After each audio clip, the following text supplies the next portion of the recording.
அன்பு உலகளாவிய பேகுரு நேயர்களுக்கு வணக்கம். நம்முடன் இன்று இணைந்திருப்பவர் அரசியல் விமர்சகர் திரு கார்த்திகேயன் சுவாமி அவர்கள். சார் வணக்கம் சார். உங்களை வரவேற்பதில் பெருமிதம் அடைகிறோம். வணக்கம் சார். ஜனநாயகம் திரைப்படத்தின் தயாரிப்பாளரான வெங்கட நாராயணா அவங்களுக்கு தமிழ்நாடு அரசின் டெல்லி சிறப்பு பிரதிநிதியாக ஒரு பதவி ஒன்றை கொடுத்திருக்காங்களான்னு தெரியாது. என்ன கணக்கு? ஜனநாயகன் லீக் ஆச்சு, அவருடைய தயாரிப்பாளருக்கு ஏதாவது செய்யணும்னு நினைச்சு செஞ்சிருக்காரா, இல்லைன்னா மக்களோட டாக்ஸ் பணத்துல எடுத்து இப்படி வேண்டியவங்களுக்கு பதவி கொடுக்கலாமா அப்படிங்கிற ஒரு பார்வையும் முன்வைக்கப்படுது. நீங்க இதை எப்படி பாக்குறீங்க? திமுகவுக்கு சற்றே குறைவில்லாத தாவேகாவா? கண்டிப்பா இது ஏதோ இந்த ஒருத்தரோட நியமனம் அப்படின்னு மட்டும் பாத்திர முடியாது. இதுக்கு முன்னாடி அவர் பண்டிட் ஒருத்தரை நியமிச்சாங்க. அதுக்கப்புறம் எதிர்ப்பு வந்தோடனே அவரை வேணாம்னு சொன்னாங்க. அதுக்கு முன்னாடி பாத்தீங்கன்னாக்க இதுல இன்னொரு கூடுதல் தகவலா நேத்து வந்த தகவல், ஜான் ஆரோக்கியசாமி, விஷ்ணு ரெட்டி 2 பேரையும் சிறப்பு ஆலோசகரா, இவர் பிரின்சிபல், இவர் பர்சனல் செக்ரட்டரின்னு சொல்றாங்க, அவங்க அட்வைசரா 2 பேரையும் நியமனம் பண்ணியிருக்காங்க அப்படின்னு சொல்றாங்க. அவங்க 2 பேரும் பாத்தீங்கன்னா ஆந்திராவை சேர்ந்தவங்க. இவங்களை பாத்தீங்கன்னாக்க இவர் கர்நாடகாவை சார்ந்தவர். இப்போ as a Indian you can be proud about this. எல்லா ஆளுங்களும் இங்க வராங்க, நம்ம ஒன்னா இருக்கோம் அப்படிங்கிற நம்ம பார்க்கலாம். ஆனா அவங்க யார், அவர்கள் பின்னணி என்ன, நீங்க அதை பார்க்கும்போது தான் அதுல பிரச்சனைகள் நிற்குது. நீங்க தன்னுடைய விருப்பம், யாரை வேணா தன்னுடைய பர்சனல் செக்ரட்டரியா வச்சுக்கலாம், அட்வைசரா வச்சுக்கலாம், பொலிட்டிக்கல் இதுல வச்சுக்கலாம், என்ன வேணா பண்ணலாம். It is up to them. But இது மாதிரி ஒரு இடத்துல அவங்க யோசிக்கணும், யாரை போடுறோம், அவங்களுடைய பேக்ரவுண்ட் என்ன, அவங்களால செய்ய முடியுமா. தளவாய் சுந்தரம் மாதிரி ஆட்களும் திமுக இருந்த ஸ்டால்வார்ட்லாம் அங்கிருந்து பார்த்துருக்குறாங்க.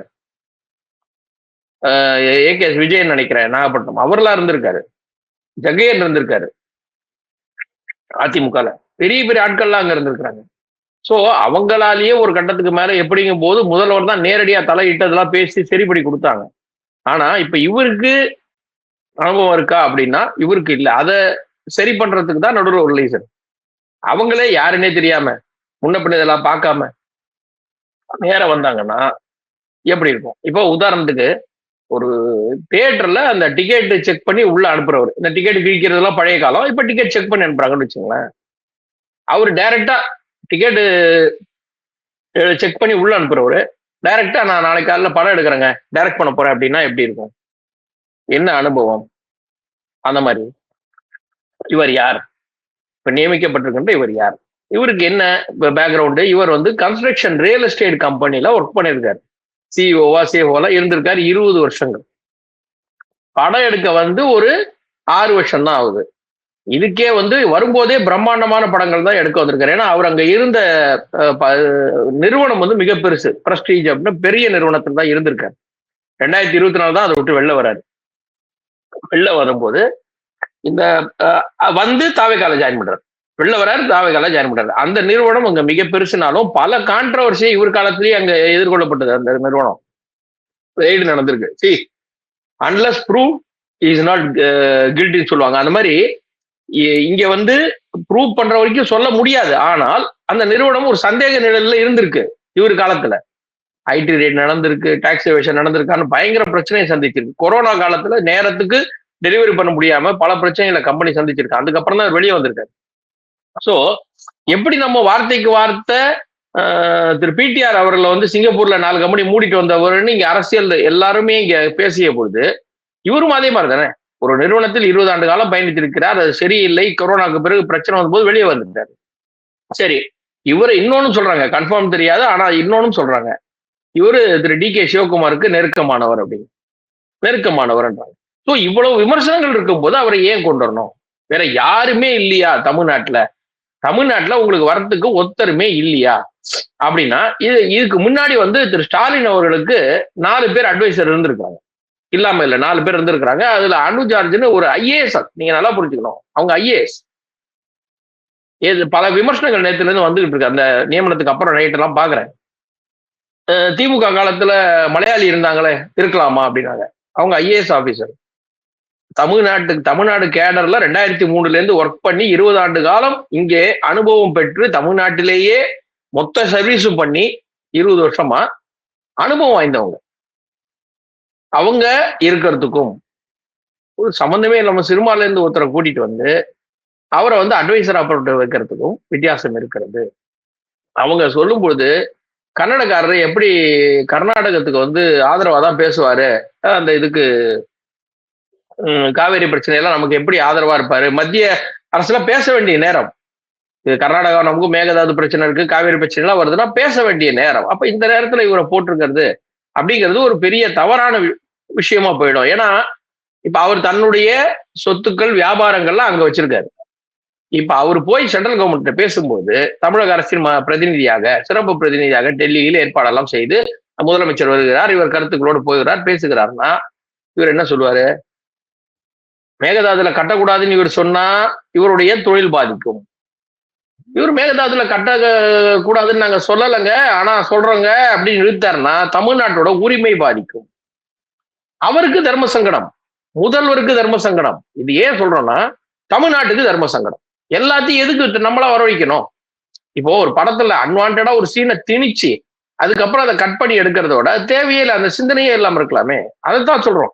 முதல்வருடைய விருப்பம்னு ஆரம்பத்திலே சொன்னாலும் இந்த விருப்பம் எப்படி இருக்க வேண்டும்?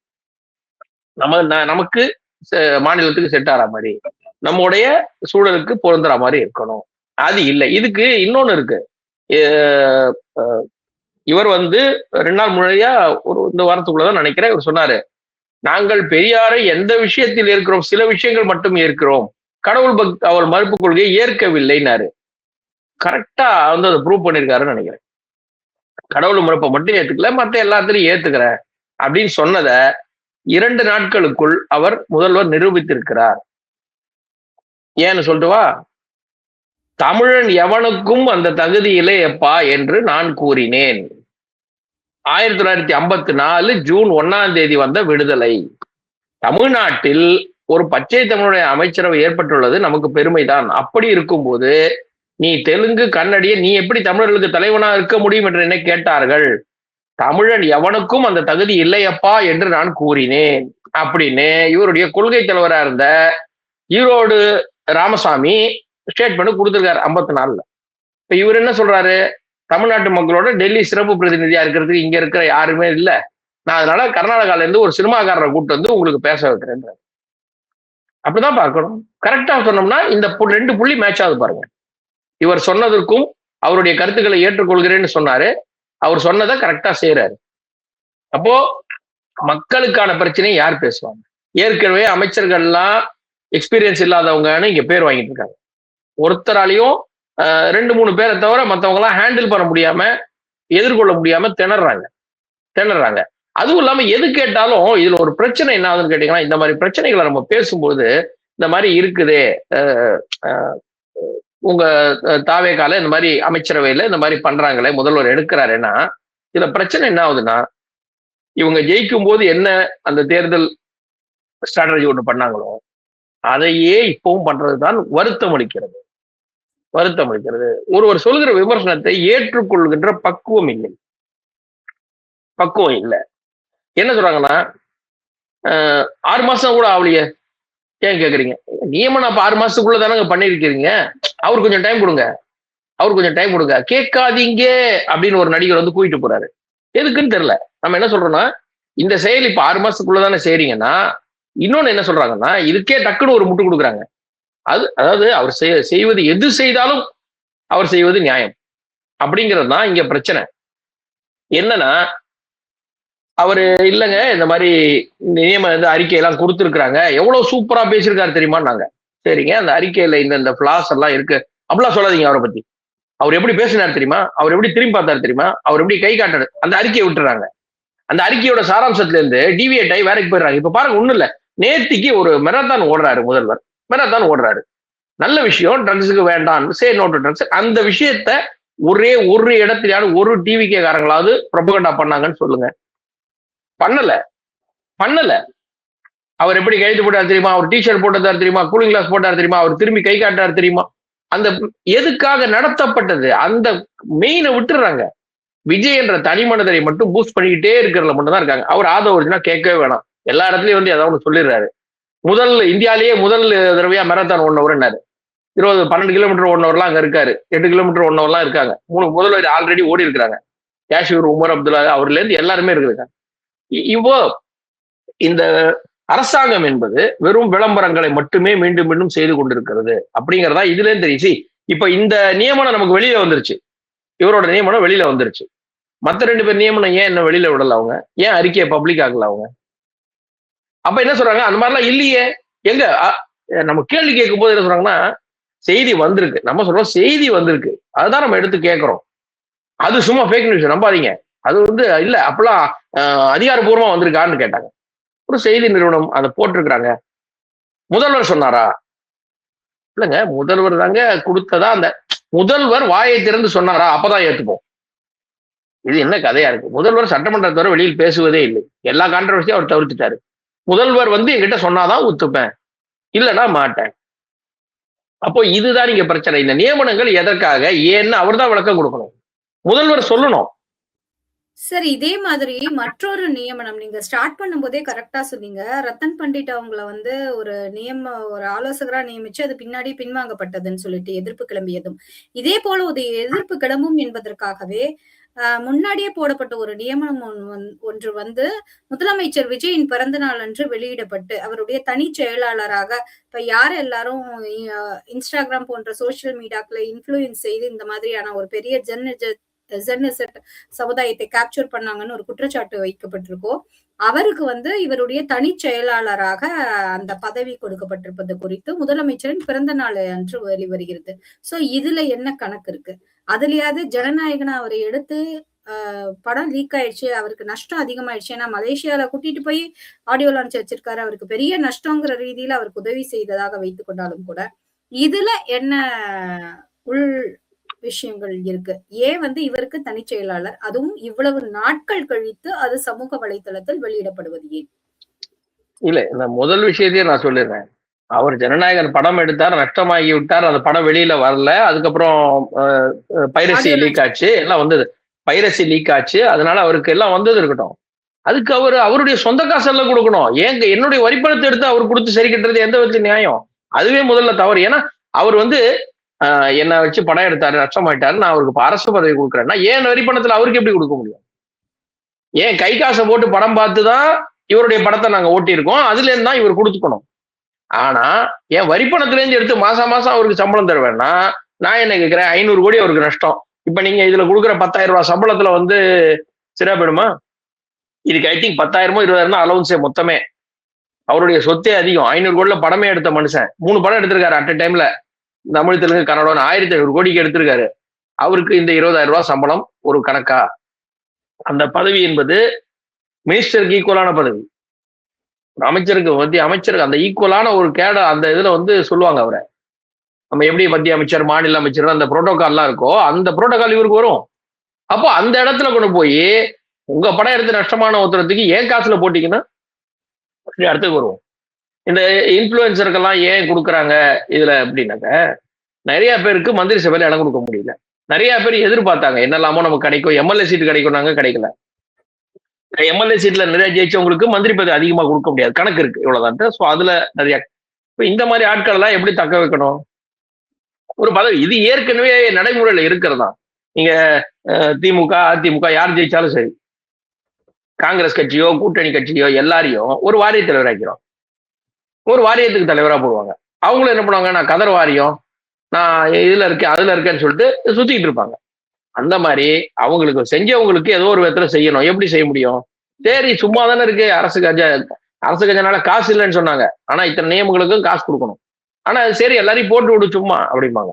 இதுல என்ன வரும்னா, நம்முடைய பார்வை எப்படி இருக்குன்னா, இதுல என்ன வரும்னா, இவங்க யாருமே சம்பளம் வேணாம்னு சொல்லிட்டாங்க, ₹1 தான் சம்பளம் வாங்குறேன்னு சொன்னாங்க, அதனால அரசுக்கு நிதி நஷ்டமாகாது, செலவு இல்லை, அதனால இவங்களை இப்படிலாம் பிற்காலத்தை அடுத்தடுத்த ஸ்டேட்மெண்ட் வரலாம்.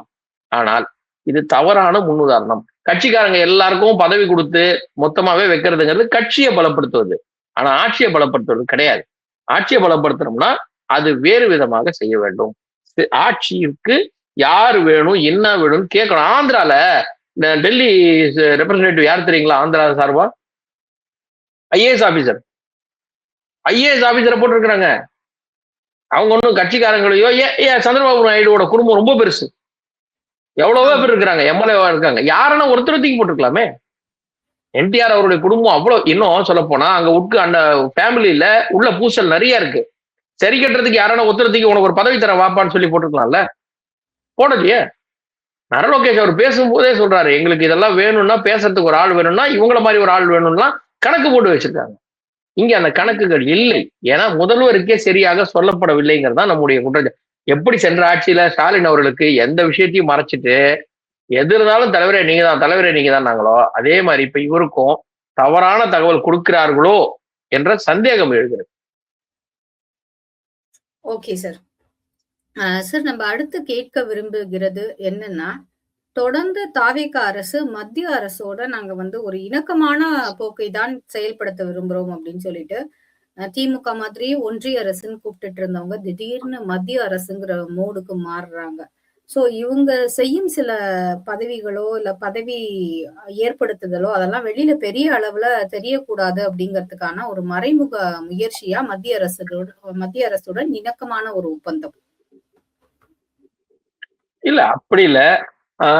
விஜய் வந்து தன்னுடைய ஆரம்பகால படங்கள்ல இருந்து இப்ப வரைக்கும் பார்த்தாலும் எனக்கு தெரிந்த வரை அவர் ஒரு எந்த இடத்துலயும் ஒரு பெரிய லெவல்ல வந்து ஆன்டி நேஷனல் ஸ்டேட்மெண்ட் கொடுத்தது இல்லை. அந்த ஜிஎஸ்டியை பத்தி பேசினதெல்லாம் வந்து வரி சம்பந்தமா பேசினது, அது ஒரு ஒன்னு ரெண்டு இருக்கு. ஆனால் அதிகமாக பேசியதில்லை. விஜயகாந்த் எப்படி எந்த படத்திலும் பேசியதில்லையோ, எந்த படத்துலயும் அவர் இந்தியான்ற நாடு அவர் நல்லா இருக்கணும்னு தான் சொல்லுவாரு, இந்தியாவை திட்டவே மாட்டார். அது மாதிரி விஜய் ஒரு காலத்துல நடிச்சு நல்லா தான் வந்துட்டு இருந்தார். அதுக்கு பிறகு அரசியல் சூழல் அவர் எல்லாம் மாறி விட்டார், அதெல்லாம் பேசினார். மேபி அவர் ஒரு நல்ல ஸ்டாண்டா இருக்கலாம். இப்போ இவங்க சண்டை போட்டதுனாலதான் தமிழ்நாட்டுக்கு எதுவும் காசு வரல. இப்ப நம்ம போய் கேட்டோம், அதனால வந்து இப்ப நல்லா பாருங்க, இவர் இந்திய அரசுன்னு சொல்றது நல்ல ஒரு முடிவா நம்ம பார்த்தோம்னா. ஏன் பார்க்கணும் அப்படின்னா, முன்னாடி அரசுல திமுக அரசுல தமிழ் வாழ்த்து பாடணும், வந்தே மாதிரம் பாடக்கூடாது, தேசிய கீதம் உள்ளே வரக்கூடாதுன்னா சண்டை போட்டு கவர்னரை போயான்லாம் கை காட்டி ரொம்ப மோசமா ட்ரீட் பண்ணாங்க.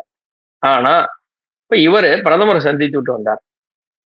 ஆளுநருடைய உரை எவ்வளவு நீட் அண்ட் கிளீனா முடிஞ்சு போச்சு. எழுதி கொடுத்தாங்க, பாஜகவை திட்டி மத்திய அரசு காசு கொடுக்கலன்னு சொல்லி எழுதி கொடுத்தாங்க. ஆனா கவர்னர் படிக்கிறார். ஏன் போன கவர்னர் படிக்கல? ஏன்னா நீங்க வந்தே மாதிரம் பாடக்கூடாது, வந்தே மாதிரம் கூடவே கூடாதுன்னு சொன்னீங்க. இப்ப இவர் என்ன பண்ணாரு? பிரைம் மினிஸ்டர் போய் பார்த்தாரு, எங்க தமிழ்நாட்டுக்கு இந்த மாதிரி இருக்கு, எங்களுக்கு வந்து முதல்ல இதை பாடிட்டு நாங்க வந்தே மாதிரம் பாடுறோம், தேசிய கீதத்துக்கு மதிப்பு கொடுக்குறோம், நாங்கள் இந்தியர்கள், ஆனால் அதை முதல்லையும் கடைசியிலையும் பாடுறோம், அந்த ரெண்டு முன்னாடி பின்னாடி, ஆனா முதல்ல தமிழ் தாழ்த்து வேணும்னு கேட்டாங்க. ஓகே ஆச்சாரியா.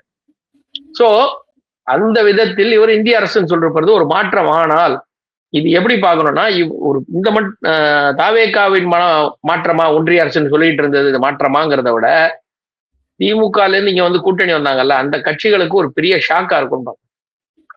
ஏன்னா இன்னி வரைக்கும் அதுல இருக்க கூட்டணி கட்சிகள் யாருமே ஒன்றிய அரசை தவிர வேற சொன்னது இல்லை. எவ்வளவு சொன்னாலும் ஒன்றிய அரசு மட்டும்தான் பேசுவாங்க. சோ இப்ப அவங்க எல்லாம் என்ன பண்ணுவாங்க? திரு விஜய் அவர்கள் முதல்வராகி இப்ப கடிதம் எழுதுறாரு இந்திய அரசுன்னு, அதுல அமைச்சர் வந்து தனியா ஒன்றிய அரசு எழுத முடியுமா?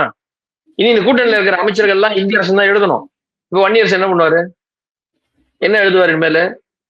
சோ அவர் எனக்கு தெரிஞ்சு விஜய் வந்து ரெண்டு பக்கமும், இந்த பக்கமும் ஒண்ணு, இந்த அந்த சொல்லுவாங்கல்ல தென்னை மரத்துல ஒரு குத்து ஏனி சின்னத்துல ஒரு குத்துன்ற மாதிரி, அவர் ரெண்டு பக்கமும் இவங்களுக்கும் ஃபேவரா இருக்காரு. ஆஹா நமக்கு தான் அப்படின்னு நினைக்கும் போது, இல்ல நான் அந்த பக்கம், அப்படியா இந்த பக்கம், இல்ல நான் இந்த பக்கம் அப்படின்னு ரெண்டு பக்கத்தையும் ஒரு குழப்ப நிலையிலேயே வச்சிருக்காரு. அதாவது தான் யார் என்பது தெரிந்து விட்டால் விளையாடுவதற்கு ஈஸியா இருக்கும் எதிராளிகளுக்கு. அதை காட்டிக்காம நான் என்ன நினைக்கிறேன் என்ன முடிவு பண்றேனே தெரியாம அவர் ஒரு மூவ் பண்றாரு. அந்த மாதிரிதான் அவருடைய அந்த ஒரு நடவடிக்கையும் இருக்கிறது. ஆனால் இந்திய அரசு என்று சொல்லியிருப்பது ஒரு மாற்றம், வரவேற்கத்தக்கது.